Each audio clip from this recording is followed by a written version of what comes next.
정말 4.19 혁명이 세계사 혁명으로서 이렇게 기록될 수 있는가? 저는 학자적인 입장에서 말씀을 드리겠습니다. 그래서 이것이 정말로 4대 혁명으로 가기 위해서는 이 자체를 여러분들이 냉철하게 판단해야 됩니다. 제가 여러분들에게 쓴소리 한다고 해가지고 이것이 뭐 그렇느냐 하고 이런 소리 하면 저 연구한 거 이거 하면 또 밖에 안 합니다. 이건 여러분들이 받아들일 거는 받아들여야지, 그래야 4.19 혁명으로 간다는 것을 갖다 여러분들이 반드시 아셔야 됩니다. 먼저 여기 여러분들께서 팜플렛을 보시면은 이건 조금 고쳐야 할 것이 있습니다.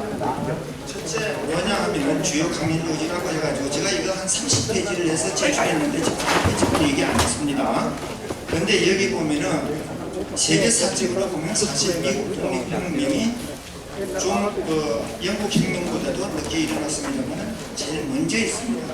그 다음에 프랑스 혁명이고 그 다음에 영국 혁명, 이런 순으로 되는 것이 원칙입니다.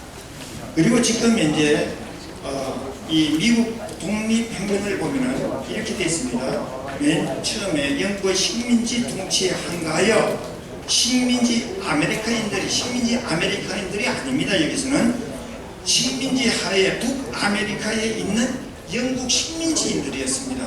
그러니까 영국은 아메리카인들하고 싸운 것이 아니라 영국과 영국인들이 싸운 대란이었다는 것을 여기에서 말씀드립니다. 그래서 여기에서 인쇄가 잘 못됐기 때문에 제가 이것은 바로 잡아드리는 것입니다. 그래서 여러분들이 그것을 참고해 주시고 저 얘기를 들어주시면 됩니다. 원래 제가 준비한 내용은 먼저 미국 혁명, 그리고 프랑스 혁명, 그리고 우리가 잘 아는 명예혁명, 이것은 피를 흘리지 않고 유해가 없었기 때문에 명예혁명이라고 하는데 사실상 이거는 영국혁명이다, 이렇게 얘기를 할 수가 있습니다.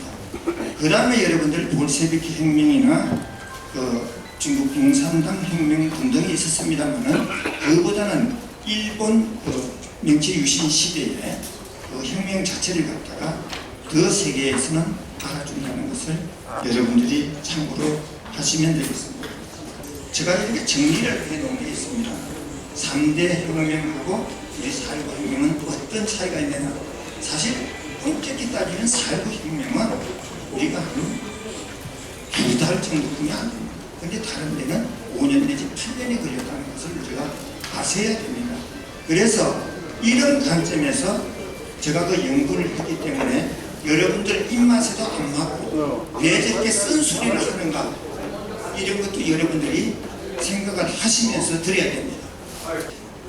원래 여기서는 그 4.19 혁명 공모자에는 4.19 혁명을 세계 혁명사에 남기기 위해서 4.19 혁명 상계단체하고 또 유관단체와 협의를 해서 이것을 세계 혁명사에 기록하겠다는 우리 그 회장님의 말씀이 있었습니다. 여기서 보면은 첫째, 그럼 우리가 이 4.19 혁명을 우리가 세계 4대 혁명에 이렇게 우리가 포함시키기 위해서는 어떻게 해야 되느냐, 여기에 대해서 말씀을 드리겠습니다. 첫째, 우리는 국가보훈처는 물론 정부기관과 민간단체 등등 우리 내부에서부터 보험을 해야 된다는 것을 말씀드릴 수 있겠습니다. 왜냐하면은 반드시 이것을 또 추진하면은 여기에 방해꾼이 나타납니다. 아까 그 유 의원님께서 말씀하셨죠. 동학농민혁명도 여기 포함시켜야 되고 더군다나 동학농민혁명은 4.19 혁명에 우선한다, 이런 말씀을 하셨죠. 그렇기 때문에 제가 분석한 것을 다시 한번 말씀드리겠습니다. 세계 3대 혁명, 이것은 평등과 자유와 인권을 바로 추구하였습니다. 반면에 4.19 혁명은 세계사에 유례없이 독재와 불의, 부정부패, 인권 탄압에 항거하여 비폭력 또 무장 평화적 혁명으로 학생들이 주동이 되었던 이런 공기로서 시민들로부터 지지를 대단히 받았던 이런 혁명입니다. 위와 같은 목적에도 불구하고 4.19 세계 혁명사에 기록되기 위해서는 논쟁거리가 대단히 많다는 것을 여러분들이 알아야 됩니다. 그 논쟁거리 여러분들 잘 아시겠습니다만은 우리 한국에서는 여기에 대해서 다 동의를 합니다. 그렇지만 세계로 나갔을 때는 그것이 대단히 험하다는 것을 알아야 됩니다. 첫째, 4.19 혁명을 일으키면 본인들이 독재에 맞섰던 것은 오직 자유와 민주 그리고 정의를 위해서였지 훗날 어떤 대가를 바라고 한 것은 절대로 아닐 것입니다. 그러나 4.19 혁명 유공자는 타 유공자들에 비해 차별화됨으로써 평등 사상을 중심으로 하는 자유민주주의 본래 지지를 벗어나고 있다는 점에서 큰 문제점을 안고 있습니다. 4.19 혁명이 세계혁명으로 기록되기 위해서는 우선 4.19 혁명 유공자들에게 타 유공자의 경계에서 합당한 예우와 보상을 받아야 합니다. 예를 들면 4.19 혁명 유공자들은 독립 유공자와 똑같이 헌법 전문에 있습니다. 그리고 건국 포장을 받았습니다. 그런데 여러분들은 어떤 대우를 받고 있습니까? 독립 유공자 같은 경우는 590만이라는 돈을 매달 받고 있습니다. 여러분들은 16만 7천 원. 왜 그렇습니까? 그건 여러분들의 잘못입니다. 국회 정무위원회에서 언제 통과됐습니까? 2000년인가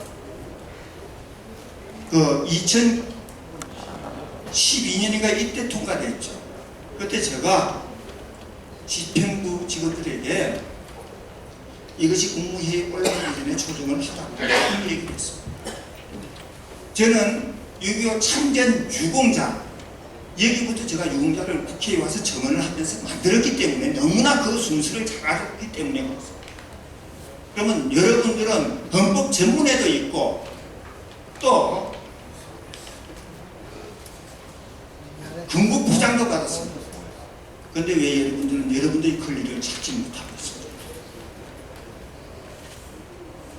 그것부터 여러분들이 자각해야 됩니다.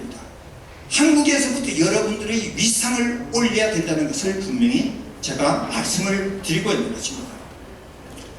또 여기서 제가 여러분들한테는 쓴소리가 될지 모르겠습니다만 세계의 흐름 속에서 4.19가 정말 혁명이냐 아니냐 여러분들 서운하겠지만 제가 여기에 대해서 좀 논의를 할게요. 4.19가 혁명이냐 아니냐 하는 논쟁이 있는데 엄밀한 의미에서 혁명이라는 정의를 제가 내려드리는 겁니다. 4.19하고 무관합니다. 혁명이라 하는 것은 근본적인 정치적, 사회적, 경제적 변동이 일어났을 때만 쓰이는 개념이라는 것을 아셔야 됩니다. 즉 혁명은 통치조직 자체의 변경을 포함한 정치체제의 근본적인 변동을 요구하는 것입니다. 따라서 그 결과는 정치 권력에 대한 근본적인 변화와 이동을 가져왔을 뿐만 아니라 파급적, 사회적, 경제적, 심리적 측면 등 여러 분야에서 변화를 수반하고 있다는 것도 아셔야 됩니다. 그러므로 이러한 의미에 있어서 혁명은 기존 지배 세력 사이에서 권력 탈취를 위한 투쟁의 형태가 아니라 비지배 계층인 민중이 갖는 반항의 형태를 갖는 것이고 또 비지배층의 강금한 지지를 필요로 하는 것이 혁명이라는 것입니다. 이와 같은 의미에서 혁명은 크게 둘로 나누어질 수 있습니다. 첫째, 외국의 식민지 통치를 타도하고 자국민의 정부를 수립하는 민족 해방 혁명으로서 영국으로부터 독립을 추구한 미국 혁명.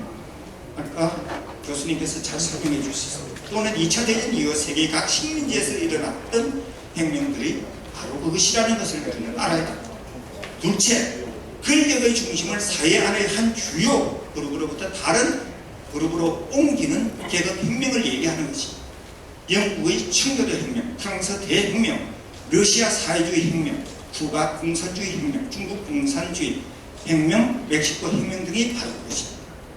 이것은 세계 기록에 나타나 있는 것을 그대로 제가 인용한 것입니다.